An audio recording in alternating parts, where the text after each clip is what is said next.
जय जगन्नाथ नमस्कार मु आदर्श बेहरा आउ मो चैनल बारिपदिया ब्लॉगर्स को समस्त को स्वागत। आज मु जाऊँगी मो होम टाउन तो बारिपदा आपण मैंने जानते बारिपदारू 10 ରୁ 15 किलोमीटर गले गोटे जगह अच्छी जार ना हूँ हलदिया बंध। सान बेले से जगह टी जाइए एबे बहुत दिन पर मु चिंता कर जगह को जी आपण मानू से जगार सौंदर्य देखी आउ से जगार जो सौंदर्य को एक्सप्लोर करी आपण मानू देखी से कथा मु चिंता कर इनफैक्ट मु काली राति प्लान करी से जगह को जी आज बाहर की बर्तमान समय हो सका 6टा हो से जगह को जाइए से जगार सौंदर्य को आपण मानू देखी आउ गोटे कथा आपण मानू कहीदेवाई चाहूँगी मो चैनल को आपण मैंने जो मैंने सब्सक्राइब कर भल पाइबा बेसी बेसी दिंतु आउ जो मैंने सब्सक्राइब करना मो चैनल को टिके सब्सक्राइब करदे मो सहित एमती जोड़ी रुहतु कहीं आग को आहुरी एमती एंटरटेनिंग वीडियो एमती बहुत सौंदर्यमय स्थान एक्सप्लोर आपण करके देखेबे चैनल माध्यम आपण देखिपारे। तो चलतु बुलिया को जीवा हलदिया बंध। जय जगन्नाथ धन्यवाद। तो चलतु जीवा हलदिया बंध।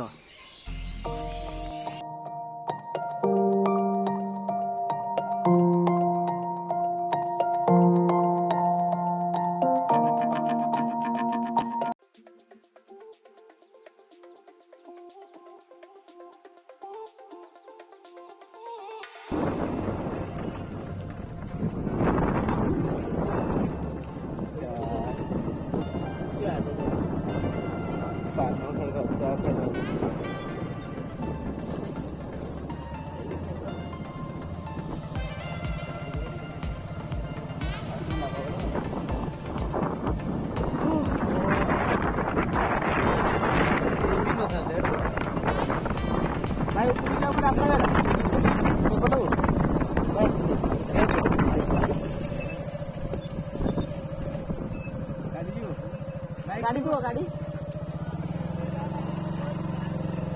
हो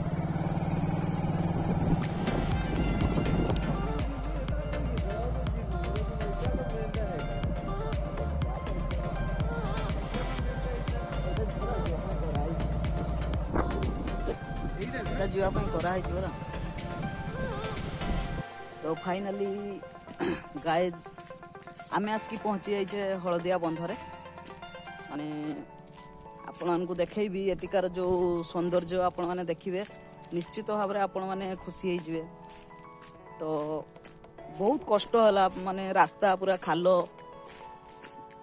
थिला रास्ता माने रास्ता एठी हेइनी माने 2 चकिया तो कष्ट मष्ट करके आम चली आसिलु तेले 4 चकिया जावाई रास्ता प्राय एठी हेइनी।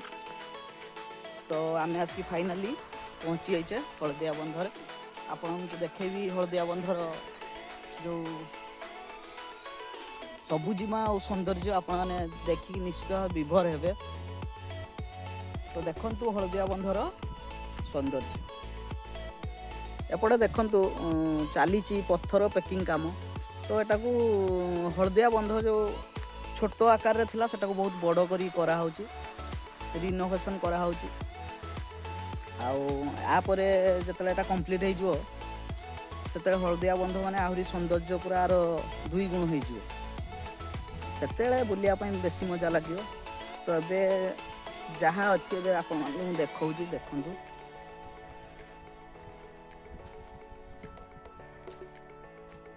पूरा समुद्र भाया देखा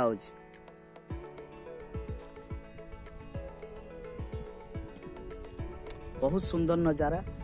आपण मानक भी मु कही जे मयूरभंज आपण जो पटे भी जीवे एमती सौंदर्य परिपूर्ण स्थान सब देखा पाइबे। तो ये हूँ सेमती एक स्थान।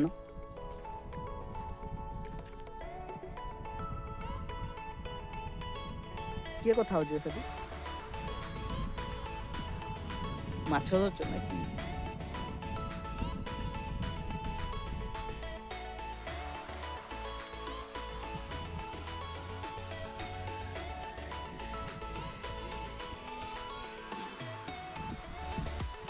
सब काम जोरसोर रे चली।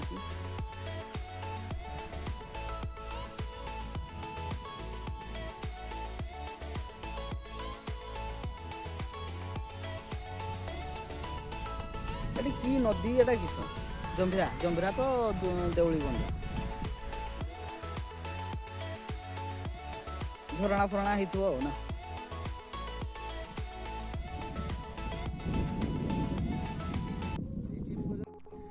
तो मोर मने पड़ुची जतले मु सप्तम कि अष्टम श्रेणी थी। सप्तम अष्टम श्रेणी रे मु आसीथिली एई जगह को पिकनिक करने आम आसलु। तो यही जगह आम पिकनिक करते से डैम टी तो बड़ जना भी पड़ ना छोट जना पड़ूला। युवा सब किसी है ही नाला जो बंध बंध एत बड़ नाला से छोट बंध था। यही जगह आम आसिक फिस्ट करूँ पूरा एक्जाक्ट मोर मन पड़े पत्थर थिला। यही पत्थर यही जगह बोधे आम फिस्ट करूँ मोर मन पड़ुची। यही पत्थर पाखरे पानी थिला से पानी रू आम नहीं फिस्ट करते मोर मन पड़ुची। सप्तम अष्टम जो थी माने आज को प्राय बहुत वर्ष तलर कथा मुझे कहूँ से जो नदी बंधटी थिला एत बड़ भी नाला छोट थिला। आई जो पत्थर पैकिंग चलती नदी बंधटी बहुत बड़ कराऊँ कि से बहुत छोट बंधटी थिला। तो देखो यहाँ बंधर मुख्य जो द्वार आपण मैंने कहींपारे चमत्कार दृश्य बहुत सुंदर दृश्य निश्चित भाव में आपण मैंने उपभोग करें। शीत दिन में एटी बहुत लोक फिस्टी आसती पिकनिक आसती।